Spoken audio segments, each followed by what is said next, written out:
So Mauro, it's fight day. You bet. What are the thoughts going through your mind just a few hours before the event?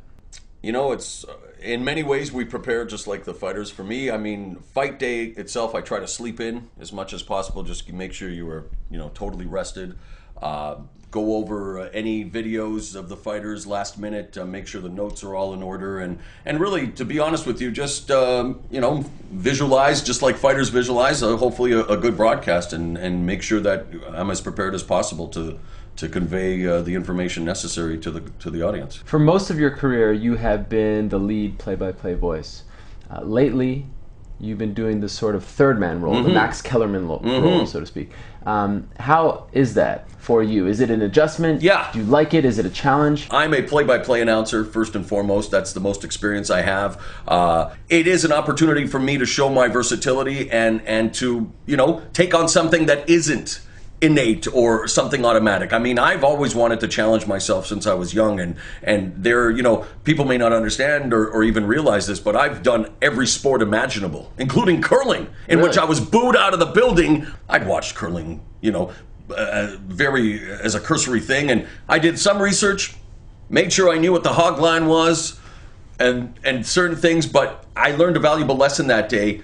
Don't try to pretend you know something if you don't. And ever since then, and again, this is a very young age, preparation has been my key. I mean, people don't necessarily have to like my style or whatnot, but they cannot question my preparation and the knowledge that I bring. I eat, live, and breathe my work, whether it is mixed martial arts, whether it's professional wrestling, whether it's boxing, whether it's pop culture. I'm an information junkie, and if I wasn't being paid for it, I'd still be doing it. So that's the nature for me, is the fact that it's a challenge, but one that I seriously enjoy.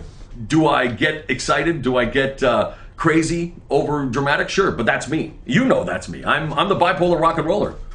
It's a shoot. I'm not trying to add anything or take away from the fighters. The first thing for me is I am the soundtrack to the fight. I just want to make sure that moment for that athlete, 10 years from now, 5 years from now, that when his grandchildren or kids are watching, Dad, that's exciting, it gives me goosebumps. That's the biggest compliment I get, is from fighters who say when they hear my calls, they get goosebumps, because of the excitement. Okay, so you mentioned that you've always wanted to do this. Yes. Ever since you were a young kid, I've often heard you say that you've envisioned your life sort of playing out this way. When was the first time that you realized you wanted to be a broadcaster? You know what? I can go back to, I want to say 5 or 6 years old. My parents are Italian. They came from Italy in the late 60s, escaping a country that had been ravaged by war. They were poor. They were by no stretch of the imagination rich. By my dad, my mom settled in British Columbia. Not knowing the language and having the 3-channel universe, professional wrestling was you didn't need to understand. You just knew that the black hat, the white hat, the good guy and the bad guy. They got into pro wrestling. I'm the oldest of 3 kids, born in '69, and I remember from 4 or 5 years old, going to the matches with my family and just having that weird feeling in the stomach, like, wow, this is cool. Like, I want to be a part of this. Whether at the time I wanted to be a professional wrestler, not physically blessed, or just even the announcing, just being a part of it. I can remember always listening to radio, news, and sports. Watching TV, I was always more interested in what the announcers were saying than even what the athletes, like hockey. And so I literally visualized, not knowing the term at the time, my future. And I'll kid you not, my friend, it weirds me out, but everything I have wanted to do in my professional life, I've done and then exceeded. I saw it, I believed it, and I achieved it. And it goes without a doubt for anything. I hear people all the time, oh, you're so lucky. Oh, you get to do what you do. Oh, you make so good money. Guys, I've worked my ass off to get to where I am. This is 24 years in the making. And it's just, there have been many trials and tribulations. There have been times where, 7 years ago, I was rock bottom. I made $7,000 in 2003. Relationship ended, had health issues, so again, like me or hate me, but I think people should appreciate that, there are people like myself and many, many others that overcome situations and lead a positive, very active life. And I think the one thing I want to continue to do, and as I get bigger in my career, is, I believe in karma. I believe in giving back. And that's the one thing I always want to make sure that I stay true to who I am. And, and that's the other thing. I think too many people want to be rich and famous for the wrong reasons. for me, this is all I know. This is all I know. Let's talk about when you hit rock bottom. Yeah. What exactly happened? Okay, well, I was diagnosed with, at the time it was called manic depression when I was 19 years of age. My best friend at the time, who was as huge a pro wrestling fan as I was, Michael Jansen, rest in peace, he was the first time that death hit me hard. Like, it was like my brother, you know, and he died of a heart attack at the age of 19, very sudden, and that gave me, that sent me for a loop. And I noticed, and people started noticing my behavior, my moods, like, things weren't right with me, and very became obsessed with death and darkness, and just really not a good person to be around at the time.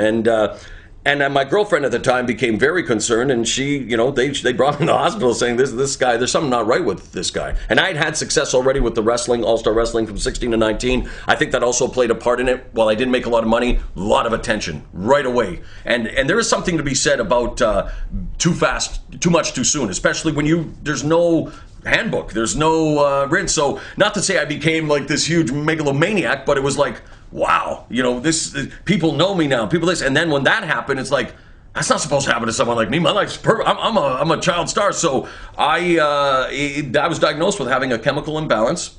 And I fought it for a long time. I refused to believe that. I was working in a nightclub as a DJ, doing local television. I was on radio. How the heck could I be sick? I'm not sleeping for days.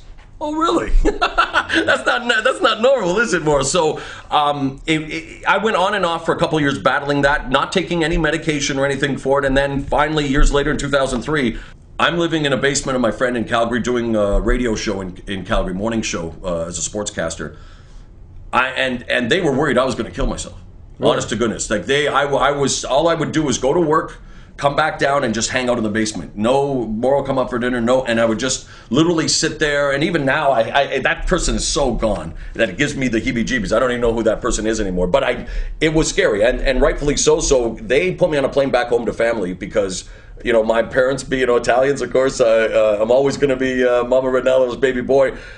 I remember going onto the plane when we left off. When I saw my parents, I lost it. I was like, okay, this is it. My life is over. Everything that I've dreamed of, everything that I've worked for, it's done, dude. You're pardon the French, you're insane.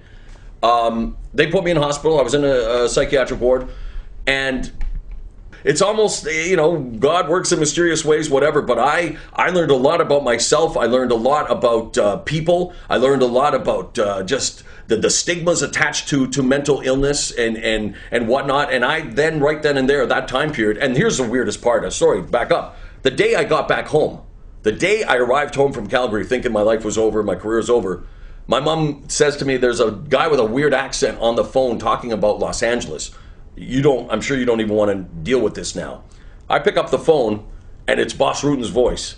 And he's saying, Mauro, you have to send a tape to Los Angeles. He's not knowing what's going on in my life or anything. We had met 2 years prior on a bad movie in Vancouver, made connection. He was the first person that had ever said, I'm definitely going to keep in touch with you, and had done that and really wanted to work with me again. So 2 years later, he is giving me this opportunity, and it's the day I come back, so I'm not mentally well at all. I pick up and I collapse. I start crying. I'm done because I cannot believe that on a day that I'm hitting rock bottom, this opportunity of a lifetime comes.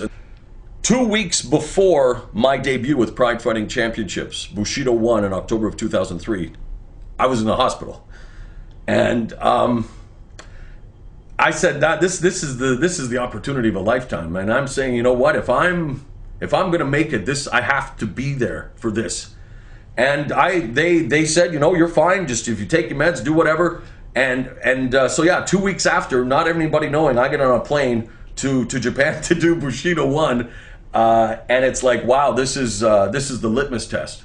And I'll never forget, first of all, just the opportunity that Boss and the people of Dream Stage Entertainment had afforded me. Dude, I didn't even get an interview. I sent a tape. I was doing Muay Thai for TSN, which was a big deal for me too. You're at TSN, Canada's sports leader at the time, and whatnot. And so I sent that as my demo tape. I get an email from them.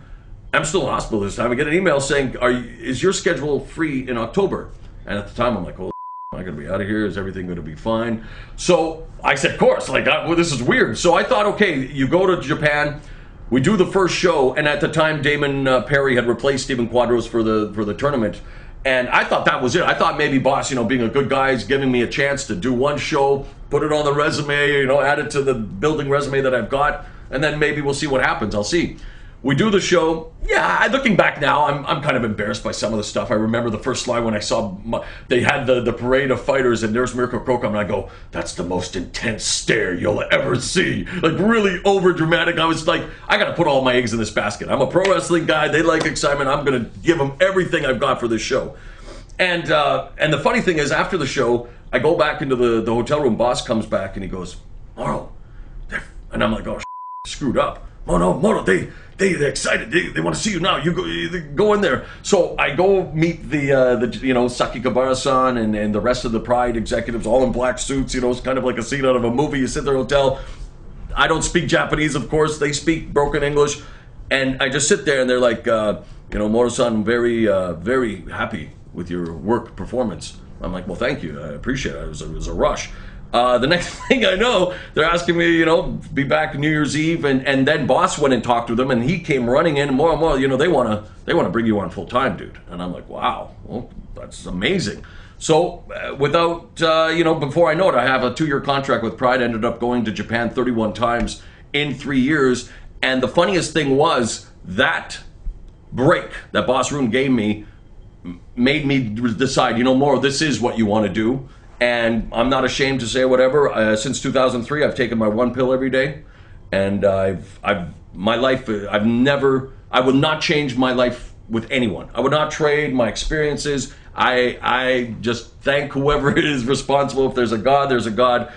Thanks to Boss Rutan, though, and Pride, and then everyone else since. I mean, wow, that's all I can say, because it's been a snowball that's been out of control, and it's been an amazing ride since. Did Boss Rutan and that break save your life? Wow, good question, my friend. Eeks. You know what? I don't know if I was ever suicidal. Very depressed, and